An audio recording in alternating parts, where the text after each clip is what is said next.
All right, Ricardo, continuing on with our offseason, we're seeing the 49ers really starting to hit some headlines here as they prepare for this next season. While they're preparing for this next season, one big question is up in the air.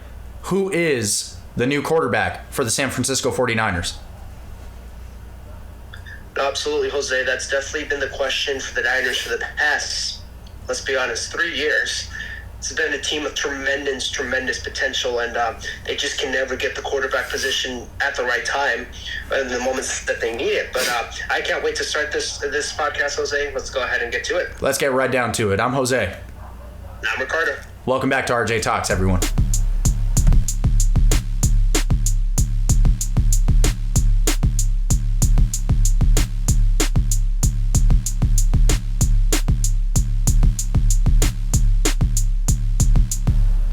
Of course, we lost Trey Lance really early on this past season, Ricardo, to an ankle injury, right? But before he did go out, unfortunately, he had a pretty good start to the season, right? And it's very fitting that he does have a good start to the season because the 49ers gave up so much for him, right? They don't have a single first or a single second round pick going into this next draft. So what do you think about Trey Lance's position going up until this point, Ricardo?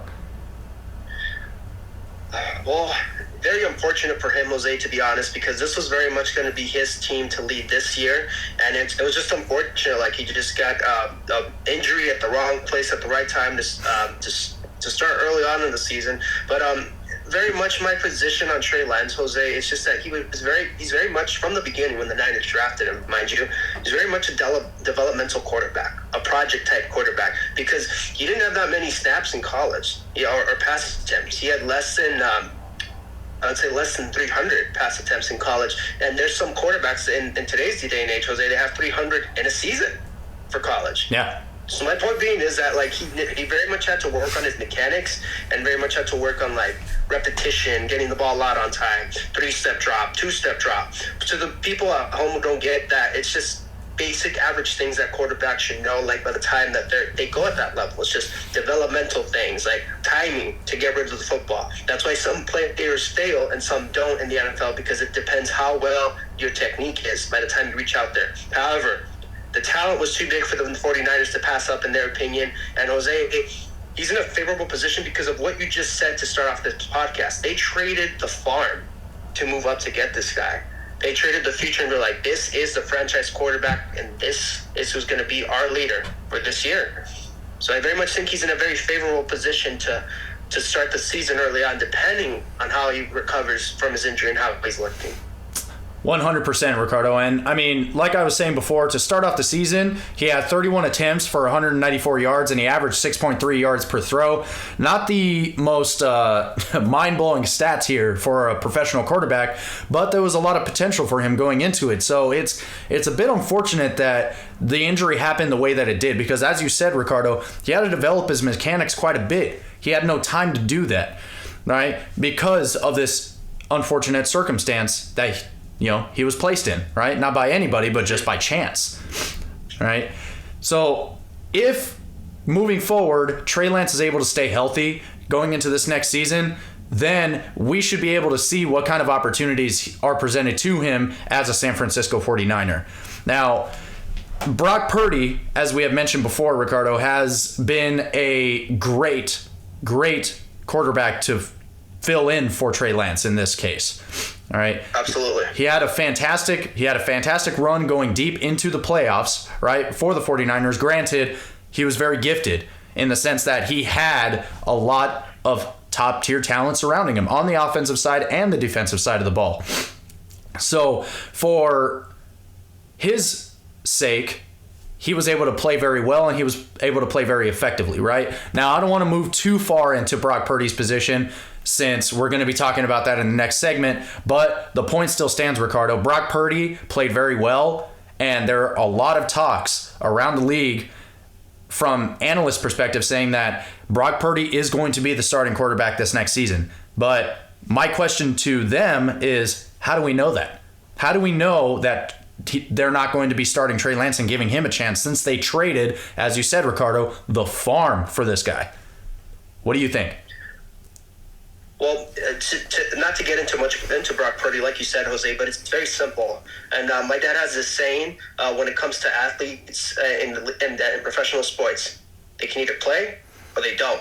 They show you right away who they are. They can either play in the league or they can't, no matter what the sport is. Whether it be soccer, baseball, football, and boxing, for example, UFC. Either they can play or they can't. Now, granted, fighting sports might be a little different, but the point still stands. Either they can fight or they can't.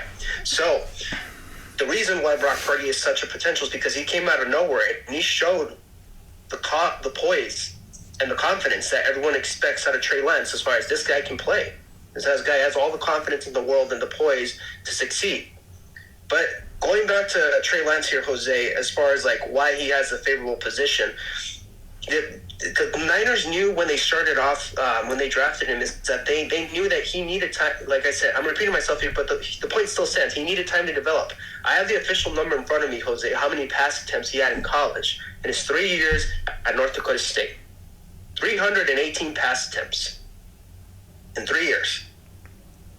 I mean, granted, one of those was the shortened COVID season, but the point still stands. Like the year before, he had 287. So the man needs to develop his progression with throwing the football, how he steps up into the pocket, what time he gets read while he's reading defenses. But he has that big arm and all the potential in the world. It's just the reason why they might move up Trey Lance over Brock Purdy in this situation is because he has all the athleticism. Now, we'll see how he recovers. We'll see how he recovers after that. For now, he shows all the athleticism, all the more potential, the higher ceiling.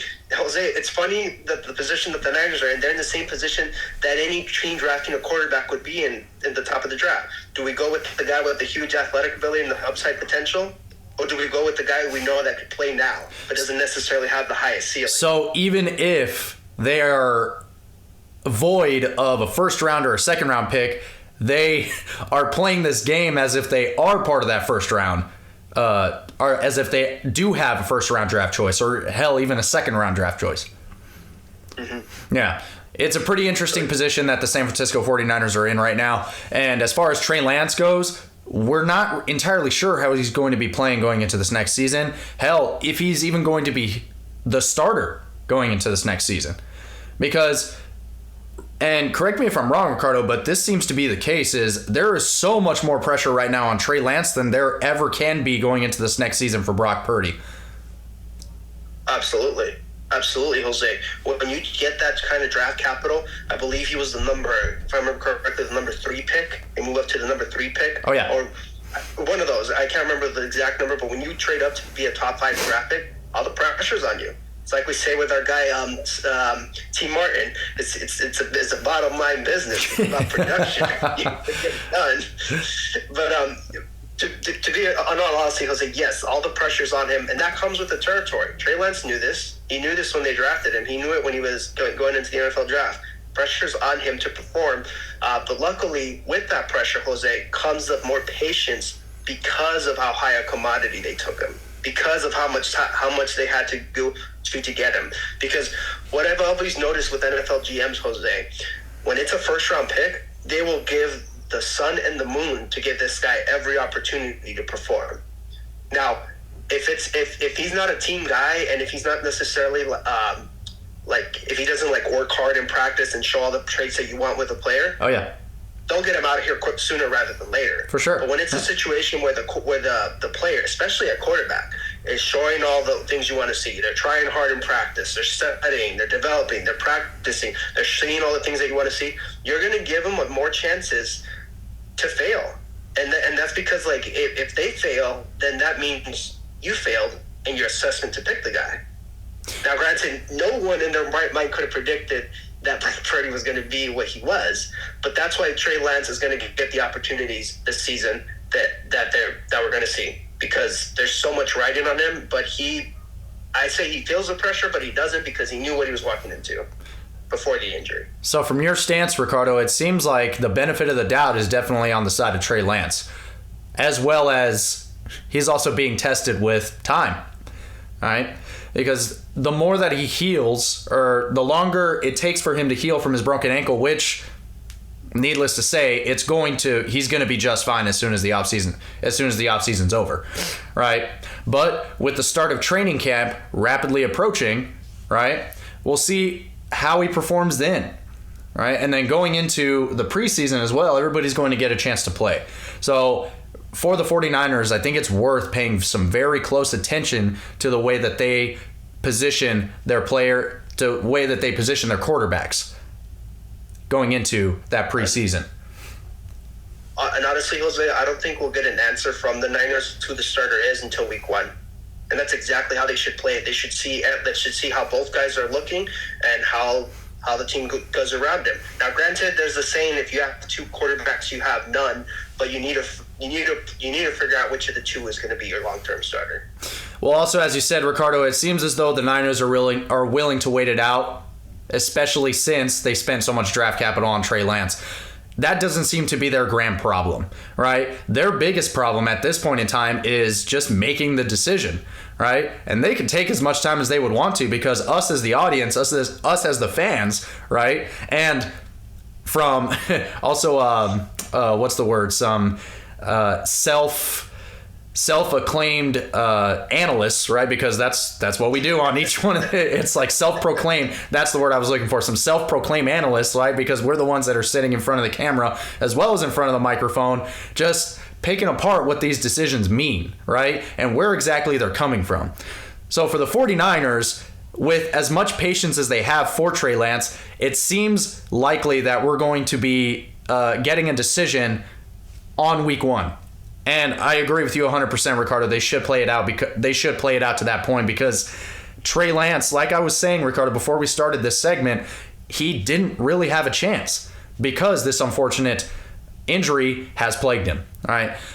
Can we plan for injuries? No, they just happen, right? But in sports, they just happen, right? But I hearken back to your previous point, Ricardo, where you see how players play early on. What do we always say on this podcast, Ricardo? The quarterbacks usually show you who they are past, 3 years?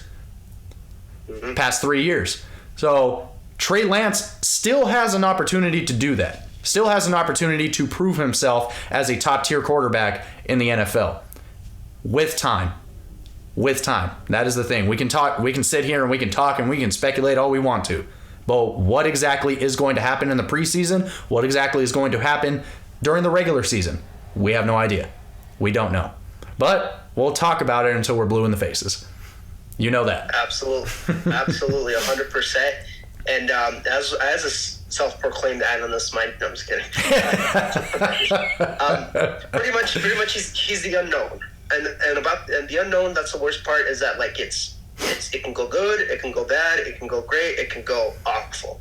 We won't know until we see him. And if you're Kyle Shanahan and that 49ers offensive staff, all you have to do is hope and not hope entirely, but like coach, obviously, and give him all the opportunities and hope he does the most with it. But I think we've talked about as much as we could about Trey Lance. We can start talking about the potential starter for this team and the guy who led this team to a promising position, Brock Purdy. Yeah, let's start talking about him. Do not go away, everyone.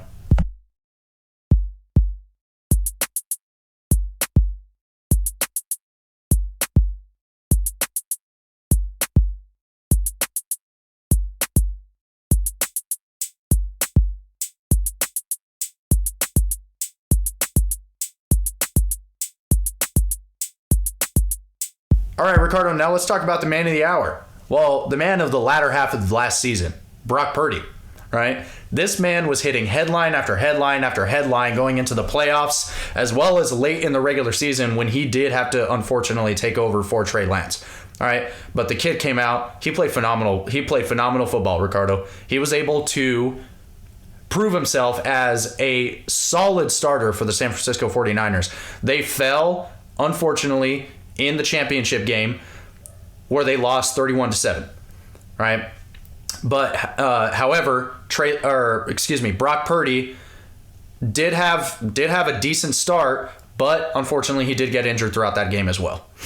Right, with if I remember correctly, a torn UCL in the elbow. All right. Tommy John. I'm sorry. Tommy John surgery. He got the Tommy John surgery, which is where they take the ligament from this wrist and they put it for this ligament. Good replacement. That's right. That's what happened. Yeah. So for him, it's only a matter of time for him to heal as well, right? Because at this point in time, his official status is questionable, but it's lucky for him that this happened just before the offseason, right? For the San Francisco 49ers. All right, so he has plenty of time to heal up before training camp starts, and he has pretty much the draft to start thinking about his position with the 49ers if they continue on with him. It's looking like they will, Ricardo, because imagine the headlines that would come out if the 49ers just all of a sudden choose Trey Lance right away over Brock Purdy to start off the season before it even starts, right? Yep. So as we began the Trey Lance segment of this podcast, it's going to take a lot of time, and the 49ers should take time to consider this decision very, very carefully, right? However, there have been some other talks that they're going to be picking up some veteran quarterback, but at this point in time, there are rumors, and we will go ahead and address them in the next segment. But for right now, Brock Purdy has played solid football going up to this point, right? He ended the season with 1,374 passing yards, 13 touchdowns, 4 INTs the entire time, and a QBR of 65.6, right? Not too bad for a starting quarterback, right? Out of Queen Creek. So for him, I know. We'll see exactly. Shout out to Arizona. That's right. So for him, what exactly is his future from your stance, Ricardo? My stance is how can I explain this? Okay, first things first. It was very unfortunate the injury happened. Very, very unfortunate. But however, based on how the Niners were looking on that drive prior to when Hassan Reddick sacked Brock Purdy and the injury happened, they were looking pretty good. They were looking pretty good. Yep. And it still saved them. I say he looks better than he would have had he kept playing, and if the Eagles still found some way to blow them out. I don't think that would have been the case. I think it would have been a much closer game between the 49ers and the Eagles, because it was very much like all the Niners could do was run the ball, not even try to pass it. So he's in a very favorable position as best you can be coming off of injury, because he's proven himself to this team. Like, he's proved that he could play in the league. Yeah. He's proved that he could play in the tough competition and in playoff positioning and playoff games. So the questions we were having about Trey Lance in the previous segment, there's no question about this with Brock Purdy so far. Like, this shows like, yeah, this guy can be a starter. This guy can play. The only downside to it, Jose, is that what happens to every new quarterback who has a stellar season or a good rookie season and then move on to the next season. Defensive coordinators get tape on you and they figure out your tendencies and figure out what exactly you like to do. If you like to throw it deep, if you like to throw intermediate, if you go to your first read, if on this play you only throw it to the right hand side, or if you throw it 60% to the right side and then 40% to the left. There are defensive coordinators doing that as we speak right now, Jose, looking at the tendencies for this quarterback as far as what's going on. That's the only downside that you're looking to. However, with this Kyle Shanahan system, it's going to be very hard. He can very much hide behind the running game and the elite talent that's around him.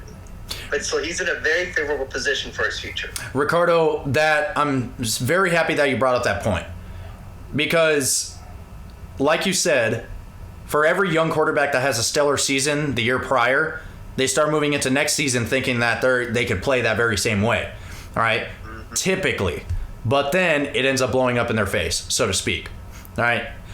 For Brock Purdy, it's going to be very interesting to see how he moves into this next season if they decide that he is going to be the starter. Because arguably, he played very well, but the league was not prepared for him.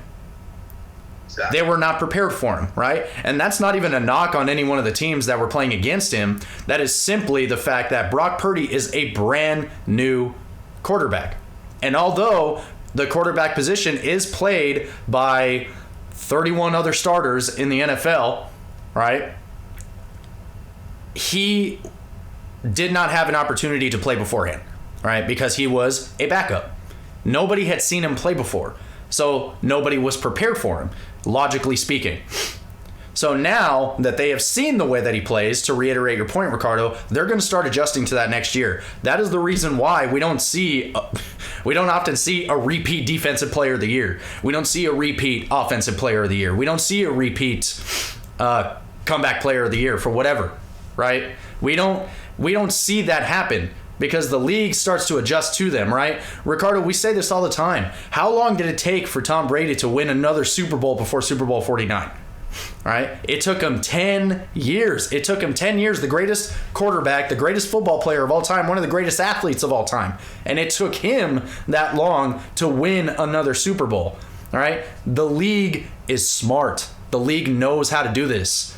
They know how to adjust, and they know how to observe well enough to the point where they adapt to whatever happened last year. Because it would be ridiculous for that team, asinine for that team, to move on into next season and go, you know what? We're just going to keep on with our same system and just hope for the best. We're going to spray and pray, as we had mentioned, as we have said before when we were kids playing Call of Duty. Right? We would just spray and pray. We would just shoot anything and everything that runs our way and hope that the bullets hit somebody. No, absolutely, Jose. And to bring up, to add some context to what we're talking about, so that people get what we're saying. It's like, well, like, are you being a little harsh to Brock Purdy here? We're not. Here's why. Kansas City. I'm gonna bring them up. They looked like they were going to be on top of the league. Like, they looked like they had no competition whatsoever, that it was going to be a cakewalk through the AFC, and nothing was ever going to happen. Lo and behold, okay, the Cincinnati Bengals. That defense and Joe Burrow. Now, granted, they beat them this year, but they have a true rival in the AFC now. Make no mistake about it. Oh, yeah.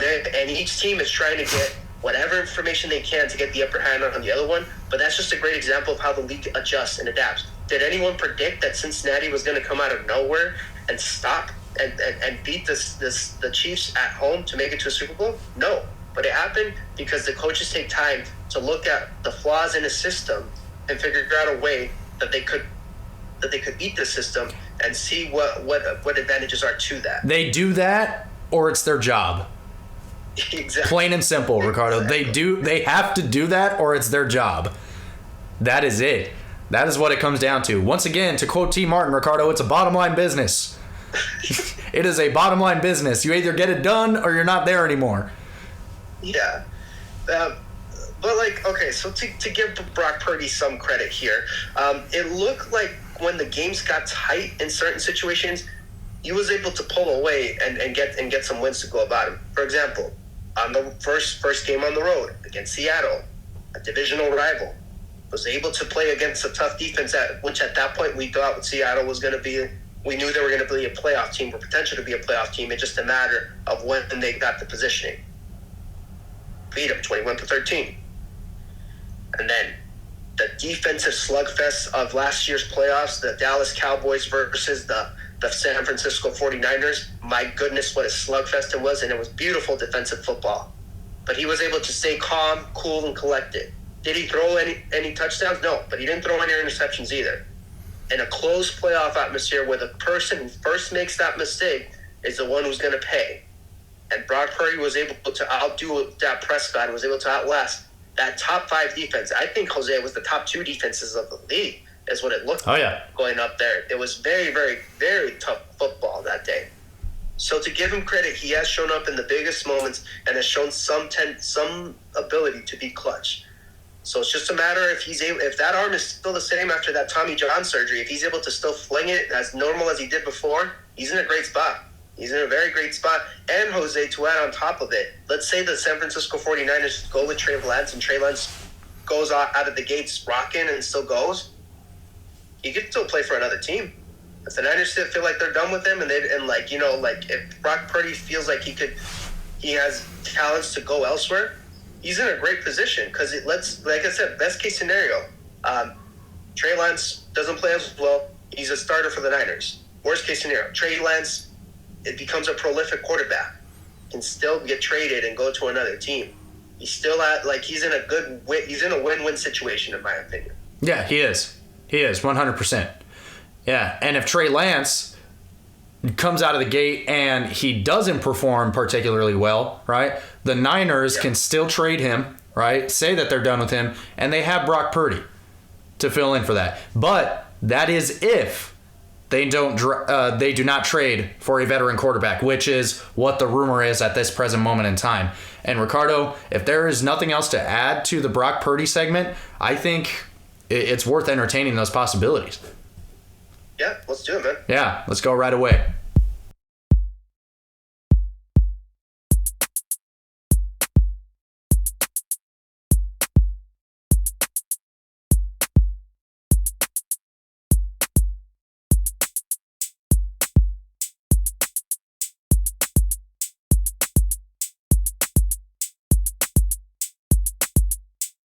Ricardo, at this point, there is a lot of speculation going around that 2 quarterbacks will be picked up by the San Francisco 49ers. Two of them, or both of them, are veterans, right? Number 1 is Lamar Jackson, all right?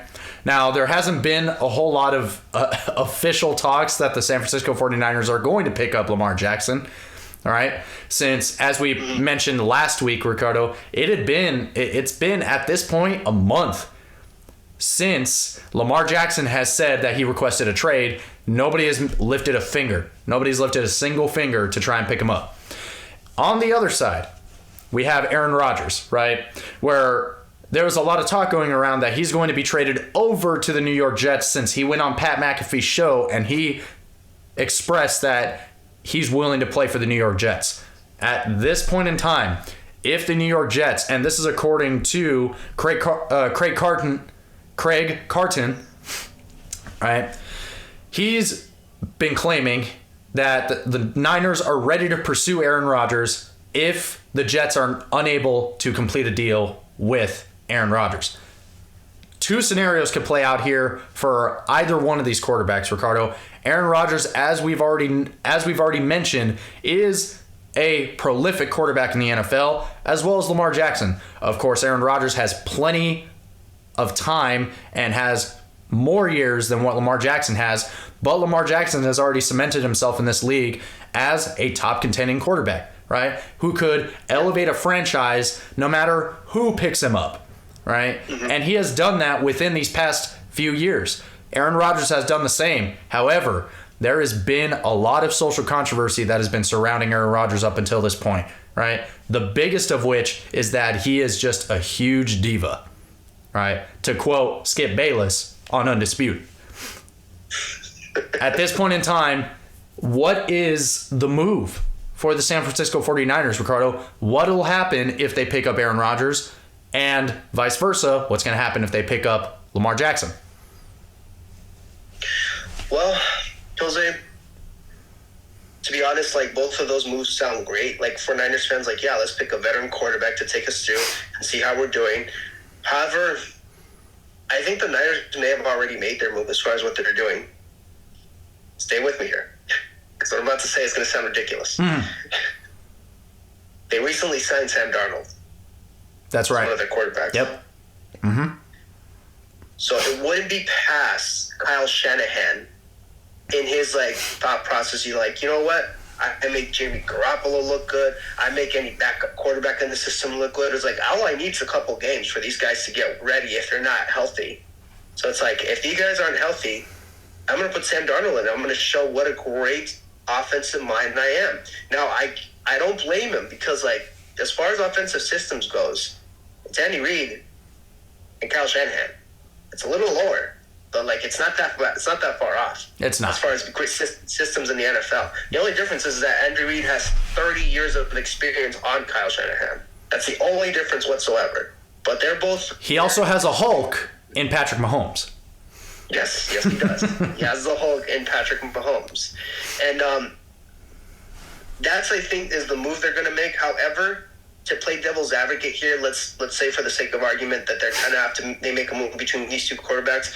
I honestly see them going for Aaron Rodgers first. It gives Trey Lance time to develop because you have a veteran quarterback who is the clear starter. Trey Lance can still get his feet wet as far as how he's like developing, learning the playbook, all that good stuff. And B, it'd be short term. Worst case scenario, it's 1 year off of the cap for the 49ers. Now, that's the one. Sorry, I shouldn't say cap because that's the problem with getting Aaron Rodgers is that contract. But it's only 1 year. Let's say Aaron Rodgers stinks it up and is never the same again. That's 1 year off, and you still have Trey Lance waiting, ready in the wings. That'd be the ideal situation.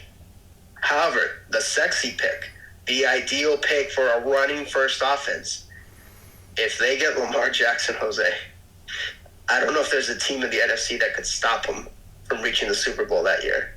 I don't know if there's a defense that can stop it because the combined running of Christian McCaffrey, Deebo Samuel, and Lamar Jackson, and the blocking, the monsters up front that they have on the offensive line, setting up right there, including George Kittle, who's, in my opinion, a 6 offensive lineman. He's that good. That would be it's over. Season's over. We know who's going to make the Super Bowl for the NFC. Let's just see what happens in the AFC. Oh, my goodness. Either way, if they want Trey Lance to develop, they're going to need that veteran quarterback to be not just a starting quarterback, but a mentor. Yeah. Who would be the better mentor, Lamar Jackson or Aaron Rodgers, considering their history? Is that a trick question? Exactly. What kind of price are the San Francisco 49ers willing to pay for Aaron Rodgers? And I'm not even talking about monetary gain for Aaron Rodgers, because he got the largest contract in the NFL last year. To do what? Not make the playoffs. So what exactly is going to happen when they have somebody like Aaron Rodgers coming up on the stand and speaking the way that he does about his teammates? What's going to happen if he grows impatient with an ever-developing Trey Lance? Or, God forbid, an ever-developing Brock Purdy? What's going to happen then? Well, what I think is going to happen, Jose, it's just what we all know is going to happen is that he's going to be the same old guy. This is my team. This is what we're going to end up doing. And let's be honest, it's Brett Favre 2.0. It is Brett Favre 2.0, and that's who he is. And it's what we know right now. It's honestly what we know right now. And he can say all that he wants as far as, like, what's going on and, like, using the Pat McAfee show as his megaphone as far as like what he wants people to hear from his side. Yeah. But I mean, truth is there. The truth is there. We all know what he is. And to your point, Jose, staying on topic before I drift off, Lamar Jackson would be the better mentor, and he would be the better option talent because granted, Aaron Rodgers has won back-to-back MVPs prior to last season, but he had a down year, a very bad down year considering to his standards. So it's possible that age 40, because everyone thinks that it's suddenly like an easy thing to do because Tom Brady did it. It's possible that age 40, Aaron Rodgers might not be the same that we all once knew. So it's a huge gamble. It's a huge price. It is. And if I'm the Niners, in this scenario that we're doing with, as far as like options for quarterbacks, I see what the Ravens think about Trey Lance to get Lamar Jackson. Because you have your franchise quarterback if you get Lamar Jackson. Well, why else would you keep Trey Lance around, you know? Right. Just a reminder of all the draft compensation you're able to get. So if you're able to maneuver that, now this might be make-believe land, but we're working with what we got here, and like I could see this happening. You know, like, right. We can't make Trey Lance be for nothing. We can't just walk nothing, be failed. If it's like, okay, we drafted him originally to be our guy, but it led to a stepping stone to something greater, John Lynch and Kyle Shanahan look great. Because they're like, oh, he didn't work out with us, but we received double at least his more than his that potential that we thought we were going to get when we traded up in that draft to get him. So, clear-cut answer is Lamar Jackson. Yep. But yep. I don't see them doing that because it looks like they're pretty set at who they have that end up in the quarterback's position. And like I said, it looks like their decision would be like, yeah, we'll just have Sam start a couple games if need be. Exactly. And here's another question, Ricardo. If Lamar Jackson is having this much trouble getting picked up by another team when he already requested a trade, what does it say that Aaron Rodgers is experiencing a very similar situation in which there is a team that he wants to play for, however, they're the ones that are holding out? Because at this point in time, GM Woody Johnson said it himself, all right? He's the one that is anxious to pick up Aaron Rodgers. He is anxious to pick up Aaron Rodgers. So it sounds to me like Mr. Johnson over here he's not stupid, right? To put it bluntly. To put it frankly, he's not dumb, right? He knows exactly what he's going to be paying for if he decides to pick up Aaron Rodgers. Mm-hmm. By that point in time, he doesn't want to experience the headache that the front office in Green Bay has been experiencing for years now. Years. If they decided that they wanted to pick up that quarterback, that they wanted to pick up Aaron Rodgers, that they wanted to pick up Lamar Jackson, what's stopping them from doing that right now? There's already speculation. Not even speculation. There's already rumor that's going around that the Niners are ready to pursue Aaron Rodgers if a deal falls through with the New York Jets. Training camp is rapidly approaching, so they need to do that yesterday, if they truly wanted it. Yeah, on the Jets end, what's holding this deal up, and this is my opinion, and I'm proud for the Jets for standing their ground on this. Like, we are not going to be any bullies in this league anymore. It's that 13th pick that they have in this draft, Jose. Oh, yeah. That's what the holdup is. That's what the Green Bay Packers want, is that, yeah, you can give us multiple draft picks later on, but we want, right now, your top pick. Like, we're not going to leave without your top pick, at least for this year. And the Jets are like, why? Like, why am I going to trade you this top draft pick that I have if you want to get rid of him anyway? We also desperate to get rid of this guy off your books and off your caps. Why would I bow to this nab from you? We also heard from Mr. Johnson, Ricardo, that he's not a very patient guy. That's what he says. He's not a very patient guy, right? They have been working at this for over 2 decades. They have been working towards this, the New York Jets, for over 2 decades. Why would they jeopardize it? Why would they compromise that for a character like Aaron Rodgers? He's going to be playing next season, scenario-wise, right? Entertain this. He's going to be playing next season for the New York Jets. To do what exactly? What's going to happen? Well, if you're the Jets, you hope that he can lead you to the Super Bowl. Exactly. That's what it comes to. Exactly. And if they had that much faith in him already, Mr. Johnson, the GM, would have already signed off on it. Because he said it himself, I'm not a very patient guy. And it seems as though his decision-making has really worked in his favor this past season. His decision-making has been proven, right? Other than signing Ned Hackett as his offensive coordinator, everything else has been flawed. We'll throw that aside for right now. We'll throw that aside for right now, and I will blame it on him if next season we start seeing the New York Jets offense start to fail. Not even him, but Nate Hackett. I'll blame Nate Hackett because we already do. So let's see exactly what happens, Ricardo, this next season with Aaron Rodgers as well as Lamar Jackson. Will they be signed over to the San Francisco 49ers? It seems like we're in agreement that might not happen. But we could be wrong.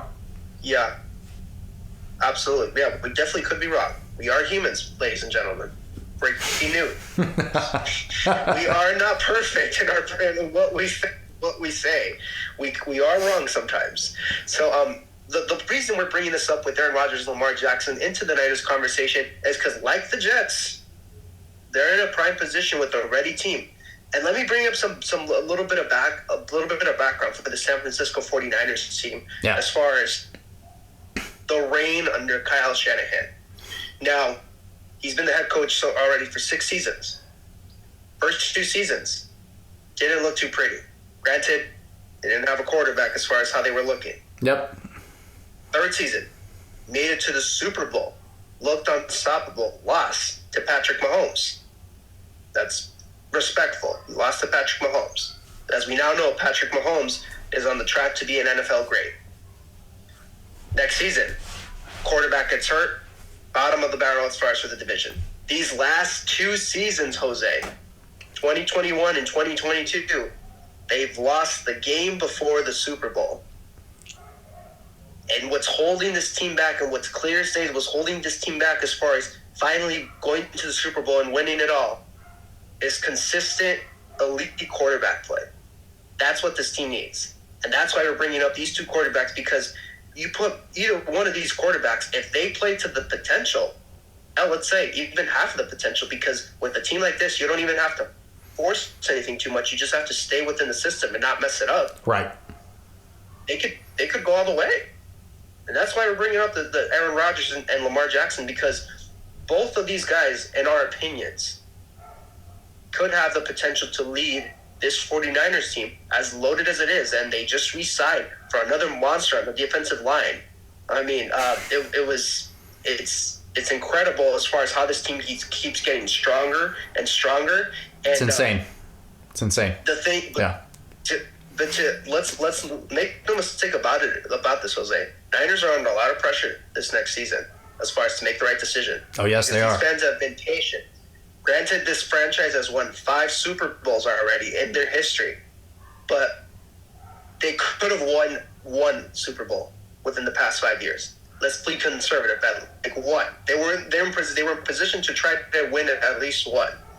So, if after all this you end up the same or worse, it puts a lot of pressure on that coaching staff to say, like, what the hell is going on? Like, team's ready. Like, you're supposed to be this offensive guy. You're supposed to lead us to the promised land, you know? Yep. Your dad was one of the top coaches in NFL history, and you learned everything from him. What's the holdup? Why can't we win the big one?